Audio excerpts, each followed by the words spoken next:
Travis. Greg, how are you doing today? Good. Good. How are you doing? Wonderful, thanks. You ready to show us how our tops are made? I'm excited to show you the process. Let's go check it out. We're going to go through the process today of making the BTOD solid wood tops out of hard maple.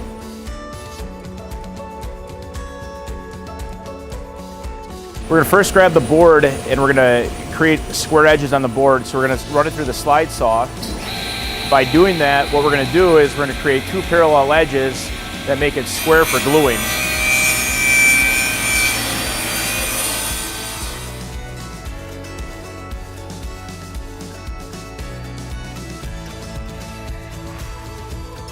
So now by running the board through the saw like that, what he's done is he's created a square board, a uniform board now that we can take and glue the board together and not have a very visible seam with the solid wood.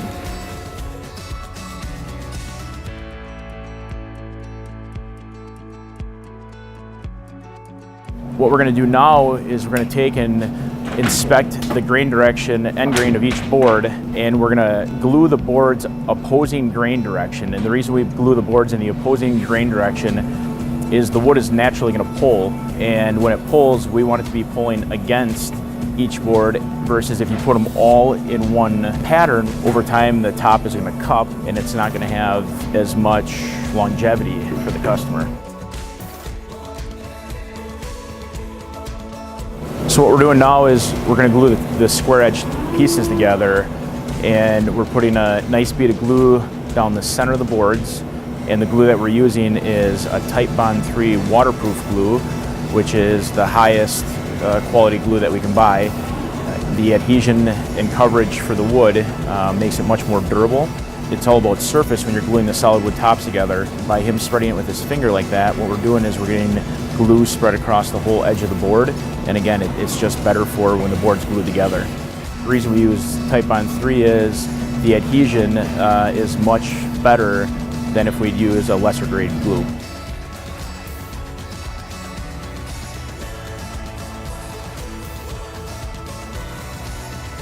We actually use a pipe clamp, and we clamp every 6 inches on the surface. That way we're maximizing the contact between the two edges. And we clamp on top and bottom. The reason we do that is with multiple boards, it minimizes the warp in the board, and we get a straighter top for when it goes to the planer. Now what we're going to do is we're going to take and run the top through on a 43-inch wide belt sander, and that's got a 43-inch drum inside of it with a large belt that you can see on the top. And what that's going to do is that's going to create that surface a consistent thickness throughout the whole surface from front to back, left and right, within thousandths of an inch. We can only take off a small amount with every pass because the board's so wide and it's solid wood. We'll probably run the top through roughly about 4 times on each side to make sure that we remove any of the defects from the glue process, any nicks that could have happened in the time between planing and gluing prior to going into finishing. So this is the final pass on the top in the wide belt sander to get it to dimensional thickness. From here, what we're going to do is we'll cut it to finished size and then put on the CNC router to get all the bracket holes and the grommet placement.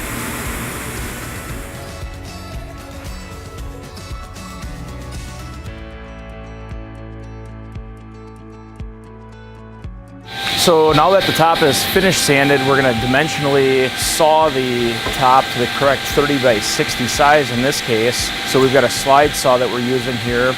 We rip both edges of the top to get it parallel both sides. Now we're going to square the ends off, rip the top to size that way. We glue the top up slightly longer because of the fact the wood has a little bit of end checking to it. So we're cutting off roughly about 2.5 inches on each side. The reason we're doing that is to rid it of any defects on the end and get a nice clean surface.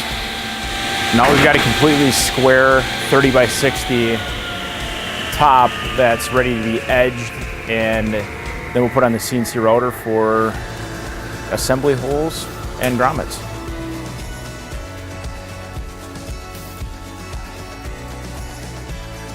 So now what we're going to do is we're going to cut the grommet holes in, and we're going to put the assembly holes in on the bottom side of the top using the CNC router. So that's cutting the grommets right now.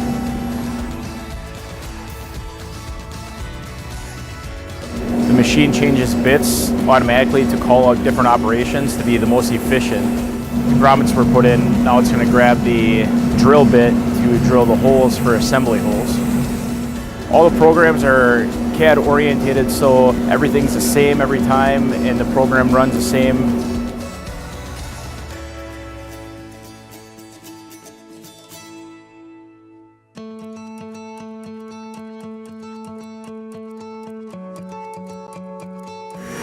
So what we've got going on here is we're taking a router bit and we're going to ease the corners, the sharp corner off the edge of the table prior to putting on a larger round over on the top of the table.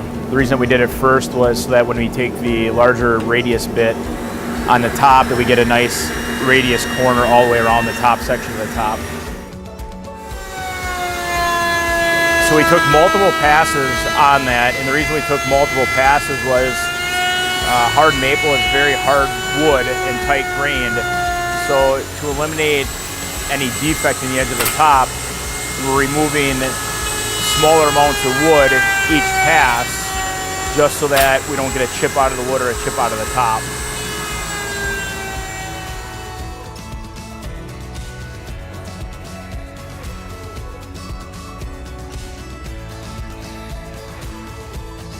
We're going into the finishing department now, where it'll get the final sand and color and top coat. So now that all the manufacturing process is done, what we'll do is just hand sand over the whole top, including all the edges, just to get a nice finished look. And he's using a special sander right now. It's got the vacuum everything housed right with the sander. It's got a HEPA filter, so it's not creating dust, and we're ridding all the dust off the top into the sander, so we're getting a nice professional finish with it. The sanding process is actually the key to a nice looking top, because if you miss sanding it, or if you don't sand it enough, if you sand it too much, that all causes problems within the finishing process. Even though this is the bottom of the top, we still take the same amount of pride in the bottom as the top, and we're looking for a perfect finish on the bottom as well as what we would normally do on the top. With this large radius on the top, it's difficult to do with a machine for sanding.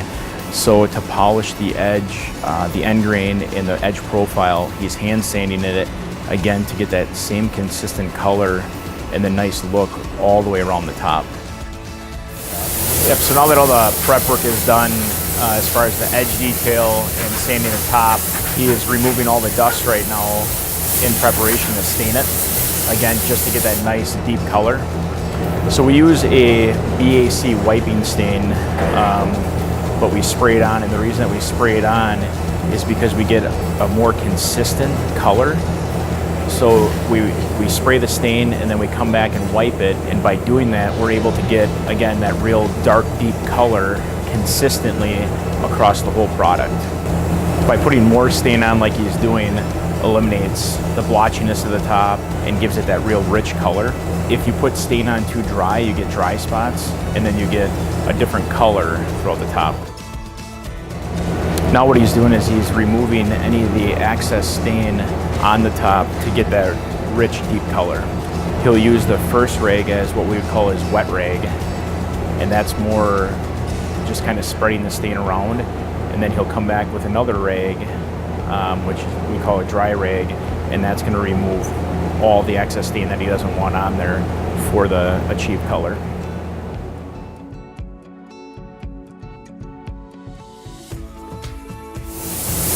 So now that we've got the staining done on both sides, we've got the top face down, and we're gonna remove all the debris, dust that might be on the stain, and we're gonna take and put the first coat of sealer on the top.